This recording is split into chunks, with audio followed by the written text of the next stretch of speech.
نقل کیا ہے ادب المفرد میں، ایک آدمی قبر سے نکلتا، اثر کے بعد اس کا چہرہ گدھے کی طرح ہوتا، 3 دفعہ گدھے کی آواز نکالتا، پھر قبر میں غائب ہو جاتا۔ تو جو اس حدیث کے راوی ہیں، اس واقعے کے راوی ہیں، گدھے کی کیا چکر ہے کہ یہ شخص شرابی تھا، شراب پیتا تھا، اس کی ماں روکتی، بیٹا شراب نہ پیا کر، اسے کہتا تھا کھوتے کی طرح بد بکواس کیا کر، کھوتے کی طرح ہینگتی رہتی ہے، گدھے کی طرح ہینگتی رہتی ہے۔ جب یہ مرا، جس دن سے مرا ہے یہ اس کے ساتھ ہو رہا ہے، قبر پھٹتی ہے، یہ نکلتا ہے اور گدھے کے چہرے کے ساتھ 3 آوازیں نکالتا ہے، پھر قبر میں داخل ہو جاتا ہے۔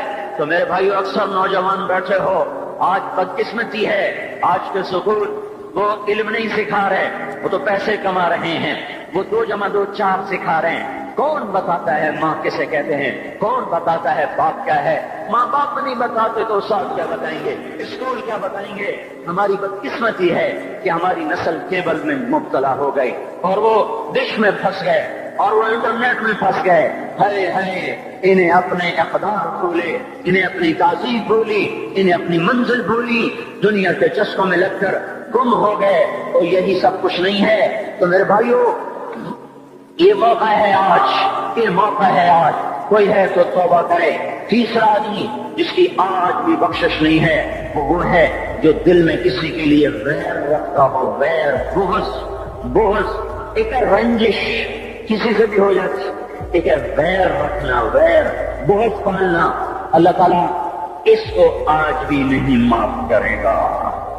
چوتھا آدمی جو ماں اور باپ سے جو رشتے بنتے ہیں، خالہ، نانی، ماموں، یہ ماں کے رشتے ہیں۔ جو باپ سے رشتے بنتے ہیں، چاچا، دادا، چاچا، پھوپھی، جو ان رشتے داروں سے، ان کی اولادوں سے جو بدتمیزی کرتا ہے اور برا سلوک کرتا ہے، اس کی رمضان میں بھی کوئی بخشش نہیں ہے۔ میرے بھائیو، اگر اس مجمع میں ایسے لوگ ہیں، اللہ کرے کوئی بھی نہ ہو، اگر ہیں تو آج توبہ کر کے اٹھو، آج اللہ کو منا لے، کیونکہ دربار بڑا سنگین ہے، ہولناک ہے۔ عمر جیسا آدمی جس کے اسلام لانے پر جبریل آ گئے، یا رسول اللہ آپ خوش ہو رہے؟ عمر کے اسلام پہ خوش ہو رہے؟ ہاں۔ تو جبریل بولے، یا رسول اللہ آسمان کے فرشتے بھی خوش ہو رہے ہیں، آسمان کے فرشتے بھی خوش ہو رہے ہیں۔ یہ وہ عمر ہے۔ عرفات کے میدان میں آپ نے فرمایا، اس وقت میرا اللہ میرے صحابہ پہ فخر کر رہا ہے، اور عمر بن خطاب پہ خاص طور پہ فخر کر رہا ہے۔ یہ وہ عمر ہے۔ آپ نے فرمایا، میرے بعد کوئی نبی ہوتا تو عمر ہوتا۔ یہ وہ عمر ہے۔ آپ نے فرمایا، میرے 2 وزیر زمین میں، 2 آسمان میں، ابو بکر، عمر، میرے زمین کے وزیر، جبرائیل، میکائیل، میرے آسمان کے وزیر۔ اور ایک دفعہ مسجد میں داخل ہوئے، آپ کے دائیں طرف ابو بکر تھے، بائیں طرف عمر تھے، تو آپ نے فرمایا، جب قیامت کا دن ہوگا تو اس طرح ہم قبروں سے اٹھیں گے، میرے دائیں طرف سے ابو بکر اٹھے گا، میرے بائیں طرف سے عمر اٹھے گا۔ یہ وہ عمر ہے۔ 22 لاکھ مربع میل میں اسلام پھیلایا، کتے بھی کہتے تھے ہائے ہائے، کوئی کہاں سے ایسا عدل لائے گا۔ مدینے کی مسجد میں بیٹھ کے روتے تھے کہ یا اللہ،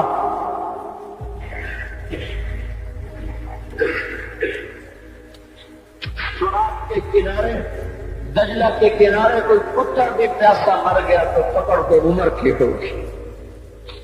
یہ وہ عمر ہے۔ رات کو گشت میں نکلے، اپنے غلام اسلم کو لے کر، ایک بدو بڑھیا، بچے رو رہے، ان کا بڑھیا کیا کر رہے؟ یہ بچے کیوں رو رہے؟ کیا یہ بھوک سے رو رہے؟ کہانی میں کیا ہے؟ کہ کچھ بھی نہیں ہے، پانی رکھا ہوا ہے صرف، کیونکہ گھر میں کچھ نہیں ہے، تو ان کو پہلا نہیں ہو کہ روتے روتے سو جائیں گے۔ پھر اس نے کہا، عمر اور میرا فیصلہ اللہ کے دربار میں ہوگا۔ تو اس عمر پر کب کبھی تاری ہو، آنسو بہ پڑے، فرمانے لگے، عمر کو تیرے ہاتھ کی کیا خبر؟ تو اس نے کہا، تو ہمارا خلیفہ کیوں بنا ہے؟ اگر ہمارے حال کی خبر نہیں رکھتا تو ہمارا بادشاہ کیوں بنا ہے؟ ہمارا خلیفہ کیوں بنا ہے؟ اللہ کے ہاں گریبان پکڑ گئے عمر کا، اسی وقت بھاگے، بیت المال سے کھانا نکالا، سامان نکالا، بوری میں بھرا۔ ان کے غلام نے کہا، میں اٹھاؤں؟ تو قیامت کا بوجھ بھی میرا کوئی اٹھائے گا؟ اپنے کندھے پہ رکھا 22 لاکھ مربع میل کا حکمران، جس کے گھوڑے کے سامنے بڑے بڑے تھر تھرا جائیں،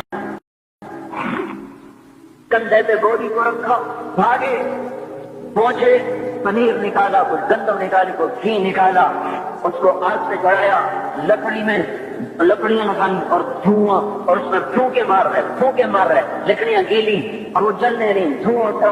ان کے غلام اشم کہتے تھے میں دیکھ رہا تھا کہ دھواں حضرت عمر کی گھنی داڑھی میں سے یوں نکل کے آنکھوں کو چڑھ رہا، ناک کو چڑھ رہا، اور وہ اس میں پھونکتے رہے یہاں تک کہ آگ جلی۔ پھر کھانا خود تیار کیا، پھر پلیٹ میں ڈال بچوں کو دیا، پھر ان کو بیٹھ کے دیکھنے لگے۔ اسلم نے کہا چلے اٹھیں؟ کہا نہیں، ان کو روتا دیکھا ہے، ان کو ایک دفعہ ہنستا دیکھ لو پھر اٹھوں گا۔ یہ وہ عمر ہے، یہ وہ عمر ہے۔ ایک بدو آیا، رات کو گشت میں نکلے، ابالو اس کا خیمے کے باہر پریشان بیٹھا۔ کیا ہوا بھائی؟ کہ میری بیوی کو بچہ ہونے والا ہے، کوئی اس کی خبرگیری کرنے والا کوئی نہیں ہے، پتہ نہیں کیا ہوگا۔ حضرت عمر بھاگے، اپنی بیوی کو اٹھایا، اٹھو کس کی؟ خلیفہ کی بیوی، 22 لاکھ مربع میل کے حکمران کی بیوی۔ ایک جنت کا کام آ گیا، جنت کی کمائی کا موقع آ گیا، بیوی کو ساتھ لیا، ایک معصوم، ایک غریب دایا، ایک غریب بدو کے گھر پہنچا دیا، اور بچہ وہ اندر گئی، اس کا کام کیا، بچہ پیدا ہوا۔ امیر المومنین کہ یہ کیا ہوا؟ یہ آپ ہیں؟ کہ غم نہ کر، فکر نہ کر، میں تیرا ساتھی ہوں۔ اور وہ بڑھیا جس کے بچوں کو کھانا کھلایا، وہ کہنے لگی کاش تیری جگہ عمر کی جگہ تو خلیفہ ہوتا، کاش عمر کی جگہ تو خلیفہ ہوتا تو وہ میرے جیسا کوئی ہوتا۔ کہتا میں تو عمر ہوں، میں ہی۔ تو انہوں نے فرمایا تو کل دربار میں آ جانا، عمر کے نزدیک تو مجھے بھی دیکھ لے گی، عمر کے نزدیک مجھے بھی دیکھ لے گی۔ یہ وہ عمر ہے جس کے اسلام لانے پر کائنات روئی، جنات روئے، آسمان کے فرشتے روئے، جس کی شہادت پر یہ وہ عمر ہے۔ اور نماز پڑھاتے ہوئے کافر کے ہاتھوں خنجر لگا، نماز میں خنجر، جنت کی ایسی بشارت ہے۔ تو آپ نے اپنے بیٹے عبداللہ بن عمر سے کہا بیٹا جاؤ حضرت اماں عائشہ سے کہو کہ عمر اپنے ساتھیوں کے پڑوس پہ دفن ہونے کی اجازت چاہتا ہے، اگر وہ اجازت دے دے تو مجھے لے جانا، نہیں تو مجھے جنت البقیع میں ڈال دینا۔ وہ آئے، حضرت عائشہ بیٹھی رو رہی تھی، ان کا اماں جان میرا باپ عمر یہاں اجازت چاہتا ہے۔ تو حضرت عائشہ نے کہا یہ جگہ تو میں نے اپنے لیے رکھی تھی، ابا جان مبارک ہو، اجازت مل گئی۔ کہا نہیں بیٹا ممکن ہے میرے شرم میں اجازت دی ہو، جب میں مر جاؤں مجھے اٹھا کے لے جانا، دروازے پہ رکھنا، اجازت ملے تو لے جانا، نہیں تو واپس کر دینا۔ پھر جب موت کی آہٹ کو محسوس کیا تو رونے لگے۔ حضرت علی آئے، حضرت حسن آئے، کہا عمر کیوں رو رہے ہو؟ موت کے ڈر سے؟ کہا نہیں موت کے ڈر سے نہیں، موت کے بعد آنے والی گھاٹیوں کے ڈر سے۔ تو فرمایا نہ رو نہ رو، میرے ان کانوں نے اتنی دفعہ سنا ہے کہ میں گن بھی نہیں سکتا کہ اللہ کے نبی نے کہا تھا ابو بکر اور عمر جنت کے بڑی عمر کے لوگوں کے سردار ہیں۔ تو عمر اور رونے لگے، کہا تو گواہی دے گا ابو الحسن، میری جنت کی گواہی دے گا قیامت کے دن؟ آپ نے کہا میں نہیں، میں بھی دوں گا، میرا یہ بیٹا حسن بھی گواہی دے گا کہ اللہ کے نبی نے یہ بات فرمائی تھی۔ اتنی خوشخبریاں مل گئی۔ پھر فرمایا اپنے بیٹے سے بیٹا میرا سر زمین پہ رکھ دے، گود میں تھا، انہوں نے زمین پہ رکھنے کی بجائے پنڈلی پہ رکھ دیا، پنڈلی پہ۔ انہوں نے پھر فرمایا بیٹا میں کہہ رہا ہوں زمین پہ رکھ دے، انہوں نے زمین پہ رکھ دیا تو اپنا چہرہ یوں مٹی میں ڈال ایسے، اور اپنی دانت اپنی ناک یوں یوں زمین میں ایسے ایسے رگڑ رہے، اور کیا کہہ رہے ویل لک یا عمر ان لم یغفر لک ربک، اے عمر اللہ تیرے رب نے تجھے معاف نہ کیا تو تو ہلاک ہو جائے گا، یہ تو معاف ہو چکا ہے۔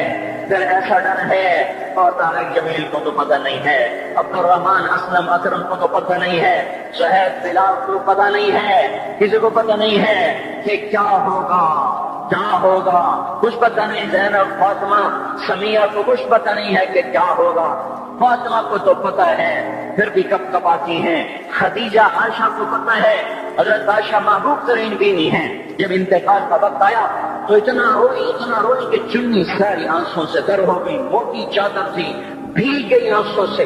عبداللہ ابن عباس آئے، عبداللہ ابن عباس آئے، کہنے کہ اماں جان آپ دور ہو رہی ہیں، آپ اللہ کے محبوب کی سب سے پیاری بیوی ہیں، آپ کا اور اب اللہ کے نبی کا کی ملاقات میں صرف موت کا پردہ حائل ہے، ادھر آپ کی روح نکلے گی، ادھر آپ اللہ کے نبی کے پاس پہنچ جائیں گی۔ فرمایا عبداللہ مجھے دھوکہ نہ دے، کاش میں پیدا ہی نہ ہوئی ہوتی، کاش میں پیدا ہی نہ ہوئی ہوتی۔ تو یہ عمر اتنی بڑی جنت لے کر کے اے اللہ، کہتے کہتے جان دے دی، جان دے دی۔ جنازہ اٹھایا گیا، دروازے پہ لایا گیا، عبداللہ بن عمر دروازے پر گئے، دستک دی، کہا اماں جان میرا باپ عمر دروازے پہ حاضر ہو چکا ہے۔ حضرت عائشہ نے فرمایا لایا جائے عمر کو، مرحبا بعمر۔ چادر اٹھا کے باہر چلی گئی، قبر کھودی جا رہی۔ عبداللہ بن عباس فرماتے ہیں کسی نے میرے کندھے پہ ہاتھ رکھا، میں نے پیچھے مڑ کے دیکھا تو حضرت علی کھڑے تھے اور آنکھوں سے آنسو کے آلہ سے سین روا تھا۔ وہ فرما رہے تھے عمر اللہ کی قسم مجھے پتا تھا تو یہیں دفن ہوگا، مجھے پتا تھا اس دھرتی پہ عمر کے سوا کوئی نہیں آ سکتا، کیونکہ میں نے ایک دفعہ نہیں پتہ نہیں کتنی دفعہ اللہ کے نبی کے منہ سے سنا، میں اور ابو بکر اور عمر، میں اور ابو بکر اور عمر یہ بخشے ہوئے لوگ ہیں، بخشے ہوئے لوگ ہیں، اور مجھے کچھ پتہ نہیں ہے کہ میرا قول قبول ہے کہ نہیں۔ آپ کو کچھ پتہ نہیں ہے کہ یہ نماز یہ عمل قبول ہے کہ نہیں ہے۔ میرے بھائیوں یہ مبارک کھڑیاں جا رہی ہے، جمعہ اگلے سال اب آئے گا اور پورا سال ہے، پورا سال ہے۔ کتنے کانتی جتنے مولا جہاں ہماری زبان کا محاورہ ہے لمبی، اگلا سال نصیب میں ہے یا نہیں ہے، اللہ کا در کھلا ہوا ہے۔ دیکھو میں ہاتھ جوڑتا ہوں، توبہ کر لو، توبہ کر لو۔ میرے پاس کوئی مضمون نہیں، یہ نہیں کہ میں مضمون سنا نہیں سکتا ہوں، اور میں اس کے باوجود میرے پاس کوئی الفاظ نہیں، کوئی مضمون نہیں ہے، بس میں ایک فریاد کرتا ہوں، بس کرو، بس کرو، بس کرو، واپس آ جاؤ، واپس آ جاؤ۔ کتنے اور گانے سننا چاہتے ہو، کتنا جھوٹ بولنا چاہتے ہو، کتنا اس تہذیب کا مذاق اڑانا چاہتے ہو، کتنا اپنے نبی کی سنتوں کو مزید ذبح کرنا چاہتے ہو۔ آ جاؤ، آج ہم توبہ کر لیں۔ اللہ بھی کہہ رہا ہے من تقرب الی تب من بعید، آؤ آؤ تم توبہ کرنے آؤ، میں کیا کروں گا؟ آئے ماں ناراض ہو جائے یا منہ پھیر کے بیٹھ جاتی ہے،